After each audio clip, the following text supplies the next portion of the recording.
I'm wearing this is because we came from offshore from Zambales at nag-capability demonstration ng Navy at nagpaputok ng kanilang mga bagong armas and that is why we are, because of the continuing efforts sa modernization ng ating militar. It is I stand always in solidarity with the League of Provinces of the Philippines, having been one of your former members. And all the other esteemed public servants from key branches of government who are here with us today. This General Assembly conveys the themes of patriotism and national interest, which we have auspiciously worked to continue to promote during the first year, the upcoming first year, magpo 1 year na ang itong administrasyon, and certainly for your own provinces and for your own political cycles that you will be facing soon. So it is encouraging to see our provincial governors gathering here today with those same themes in mind. And it has always been my advocacy, and those of you who have known me since before, may senador pa ako, congressman pa ako, kahit na ng governor ako, it has always been my aspiration that national government and local government work together well. And it is the change that I have tried to institute, in that generally the tendency over the past few years has been for national government to make decisions for local government. And sometimes those decisions that we find, tayo mga gobernador mag-i-implement, tayong gagawa ng bagong batas to fill the new functions. So this is this I think is the continuing theme that we are always talking about. Sabi ni Gov. Jun, ganun din, that the unity, the same thing with the coordination with the House of Representatives and the whole of Congress, also the Senate. Ay dapat talaga, hindi lang national government ay nag-uutos sa ating mga probinsya, sa ating mga lungsod, sa ating mga bayan. Kung hindi, ay dapat mapakinggan ang mga suliranin ng ating mga gobernador, lahat ng ating mga local executives. And I think we are starting to achieve that. We are starting to see that we put in line with the we put in line the programs and projects of the national government and coordinate with the local government. And it's a two-way street. Merong sinasabi ang national government, meron kaming plano, at sinasabi this is the part that your province needs to play. This is what we need from you, from the governor, from the city mayors, from the even the municipal mayors. But mostly, siyempre, governors ang kailangan nagmamando, because whatever happens in the province, it is because it is the initiative, or it is because of the work of the governor. And so that you are very much the lead. You are very much the lead in bringing whatever programs that we have, bringing them to the people. Kaya napaka-importante yan. So now we begin to achieve that, because I went back to the old system, the system that I was accustomed to when I was governor, and that is the system of our development councils. The PDCs, the provincial, the regional, all the way up to NEDA. And that's the best way for us to coordinate. Look, the past few years, for example, let me give us as a concrete example, Farm to Market Road. Sa nakaraang ilang taon, may magre-request Farm to Market Road na papagbigyan. Meron dito, napapagbigyan. Pero walang overall na plano. At hindi natin na-identify kung saan talaga yung area na dapat puntahan ng FMR. Kaya ngayon, ay binabago na natin yan at pinagsisynchronize natin kung ano man ang programa ng national government para maging maximize naman tayo yung ating mga ginagawa. Alam naman natin, the resources are not infinite, although Our economy is doing better than most of our neighbors right now. Mataas pa rin ang ating growth rate, bumababa ang ating unemployment rate, dahan-dahan pinabababa na natin ang inflation rate. Kaya dahan-dahan talaga, lahat yung ating mga iniisip na gustong gawin, lahat ng mga ating initiative will certainly be part of that national plan. And that's the coordination that we need. So there is no slippage, there is no wastage, there is no, even the level of corruption will go down because very, very clear ang ating gustong gawin. And, but this is in the face of this transformation of the economy. Now, we cannot do, I am not too proud to say that what I plan to do, what this administration plans to do, simply cannot be done without the governors and without the local executives. It simply cannot be done. Hindi ko talaga naintindihan noon nung hindi kinukonsulta mga governor. Sabi, maraming mahirap naman yan. Utos lang kayo ng utos, tapos hindi naman practical, hindi namin magawa. And I kept talking about this when I was congressman. I kept talking about this when I was senator.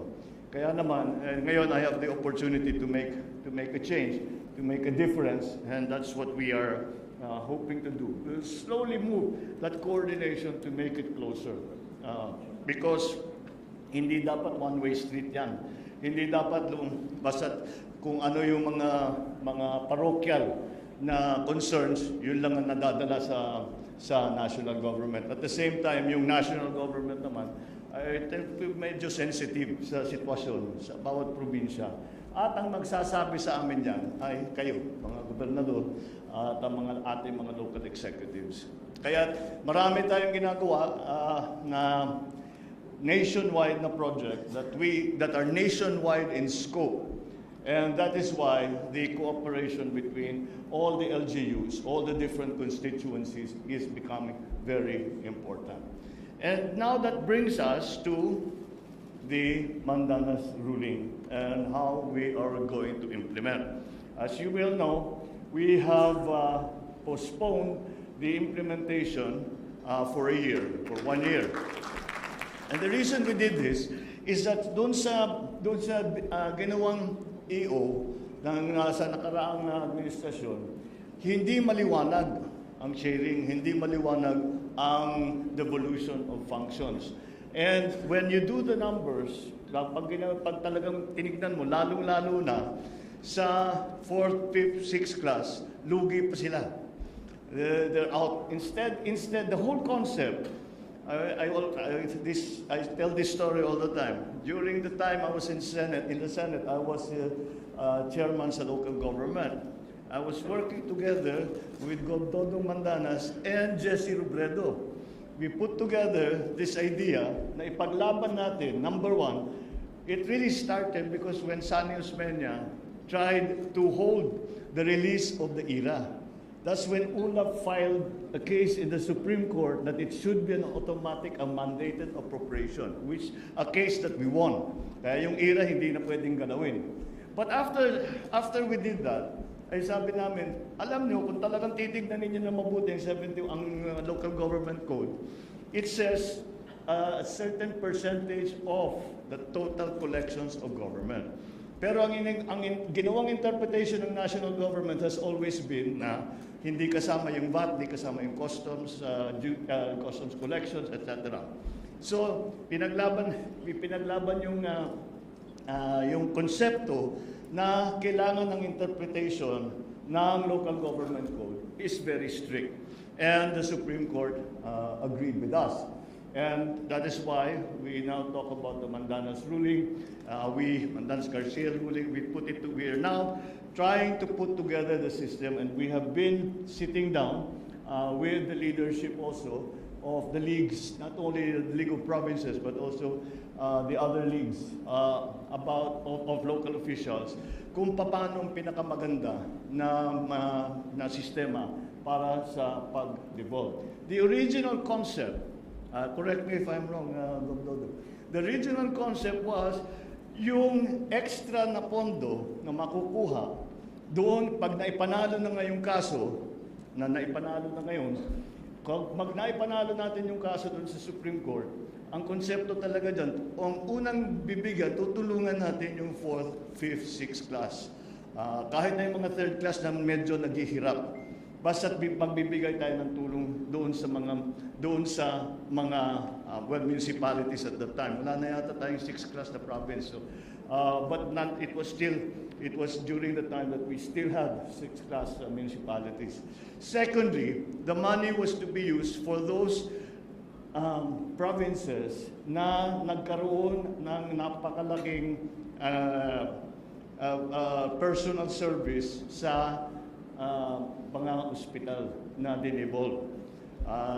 I always use Ilocos Norte as an example dahil yung presidente, tiga amin, ang dami naming ospital, marami kaming clinic. Nung dinibol, talagang hindi talaga kaya. So that was the original concept that we had in mind. So we are trying to return it to that original concept. What we are in the middle of doing now is identifying ano ba talaga ang functions na nasa local, ano talaga ang functions na dapat nasa national government. And that's the service, yung service-oriented na service-based doon sa pagpili ng function. This is the GovDocs na they gave me a study on this, and I think that's the right way to do it. Na ang titignan natin, talaga naman, very, very easily identifiable ang mga services na dapat talaga ay manggaling sa probinsya. Meron din dyan na hybrid. Hindi lang probinsya. It is supposed to be a joint effort between the province and the national government. So that is what we are trying to calibrate now. Paano natin how do we do that so that the local governments are able to perform their functions and are able to provide the services to their constituents that are expected and that are mandated by the local government code. And although we went beyond the local government code, kahit wala doon sa local government code, kung sa pananaw namin, dapat probinsya ang gagawa, sinama namin sa listahan. Secondly, well, the other side of that coin is that what belongs to the national government. So, the services that the simple definition for the services that really should be expected of the national government are those that are nationwide in scope.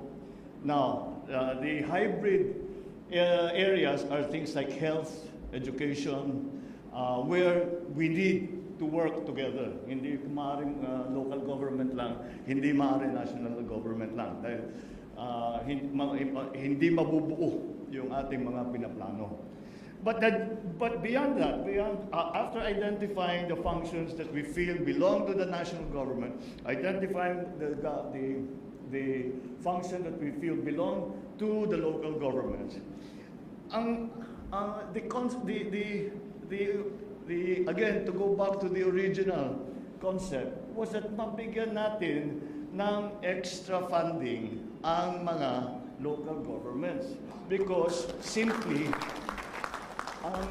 pag nakita ninyo, especially siguro yung mga na highly dependent na rin, yung mga highly dependent sa IRA, yung mga IRA, mga 70%, 80% ng budget.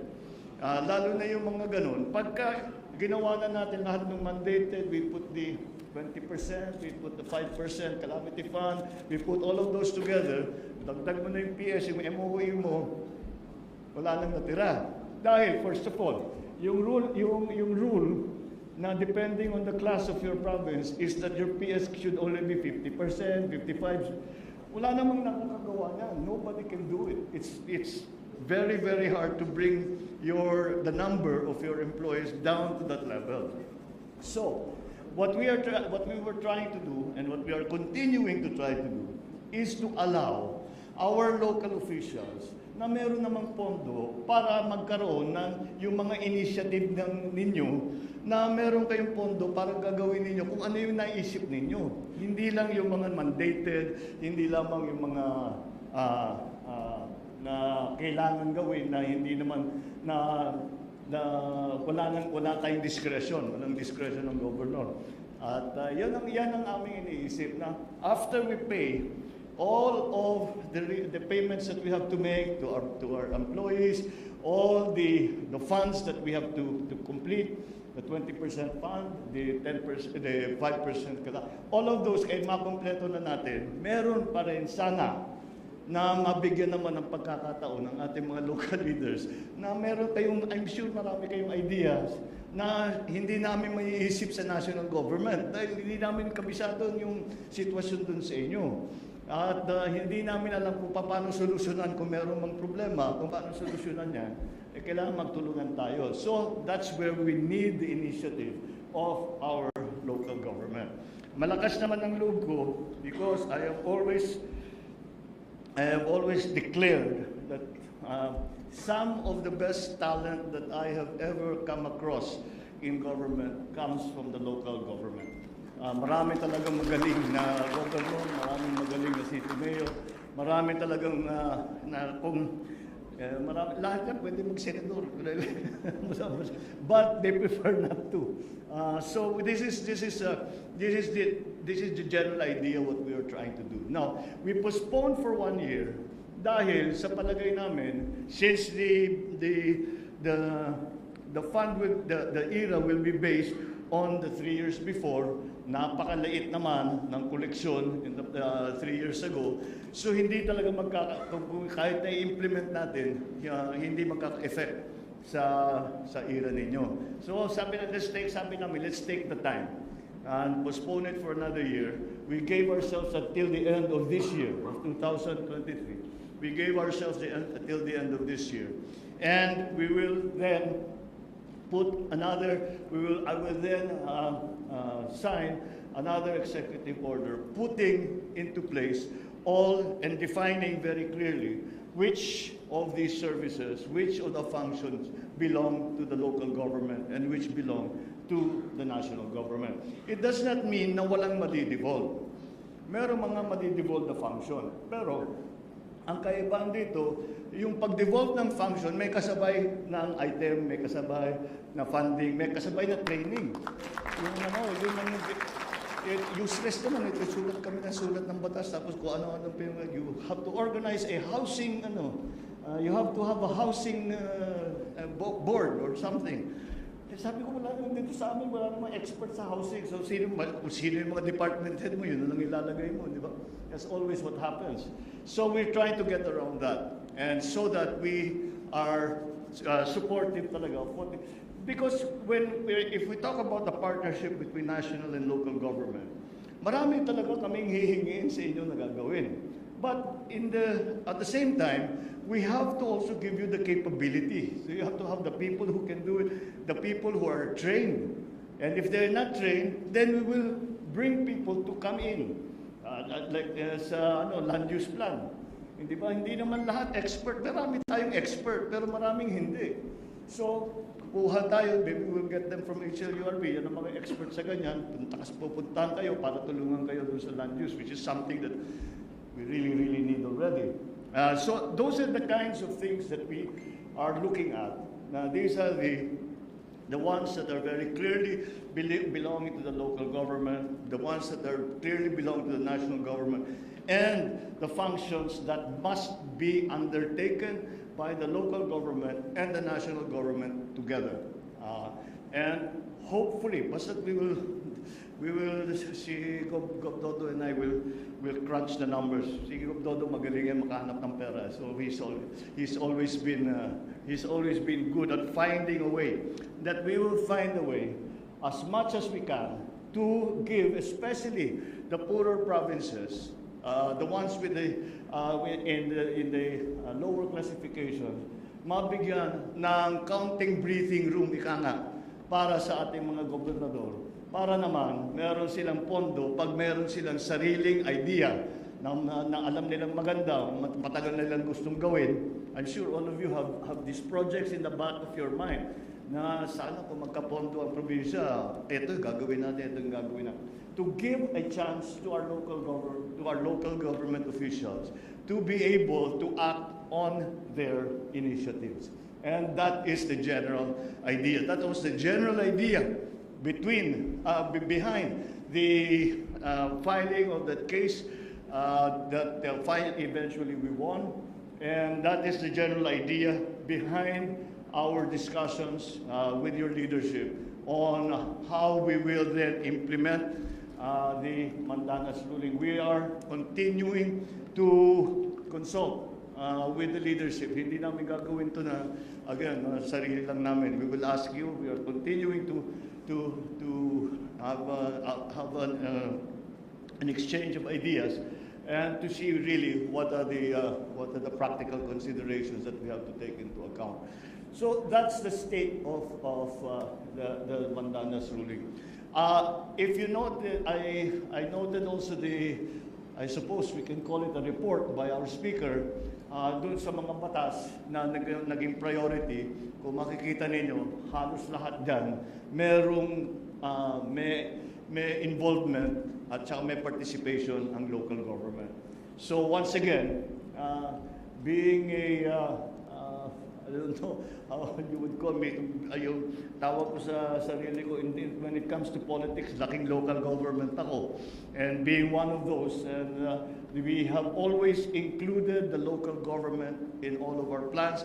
That is why if you will look at the bills that the speaker mentioned, maliwanag talaga na kailangan maging mahusay ang coordination between local and national government. So, asahan ninyo that hindi kayo you are not working in a vacuum.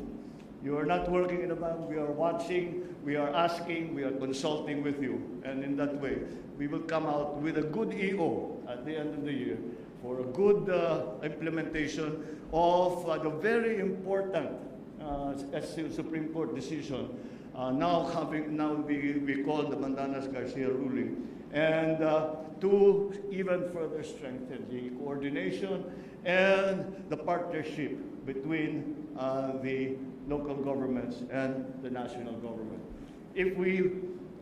I think we are headed in the right direction where hindi pa tayo tapos. Marami pa tayong gagawin. I think we are headed in the right direction. We will get there with your help. We will get there, and this will be to the benefit of all our constituents. So let's keep that partnership strong, and let's work hard.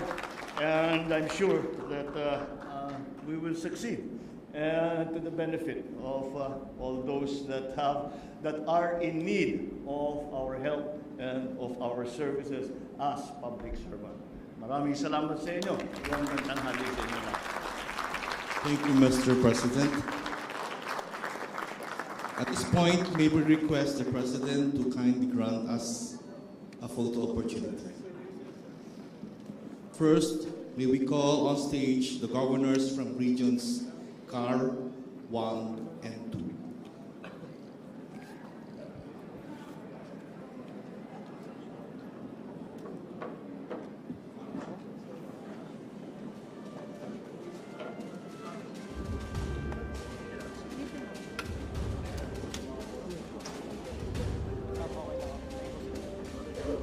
Governors from regions 3,